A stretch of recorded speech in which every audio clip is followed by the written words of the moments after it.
Dulu kedai kita penuh dengan tawa.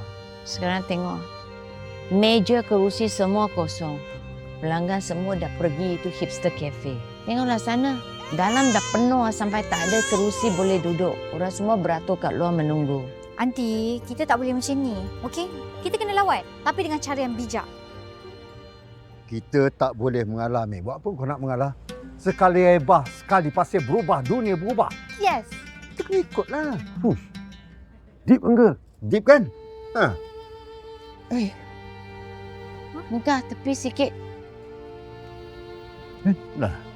Yang pergi tutup lampu tu kenapa? Tak ada customer. Buat apa buka lampu banyak-banyak dan kipas? Kita ni kan geng bijak berbajet. Habis tu kita orang ni bukan customer. Mika ada idea. Apa? Sini. Apa kata kalau kita cantikkan kedai ni sama-sama, lepas tu Mika promote dekat kita. Bagus idea tu. Cantik. Kan? Okey kan? Okey. Dap me up, my boy. Boleh? Kesian Mei tu.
Datang sini cepat.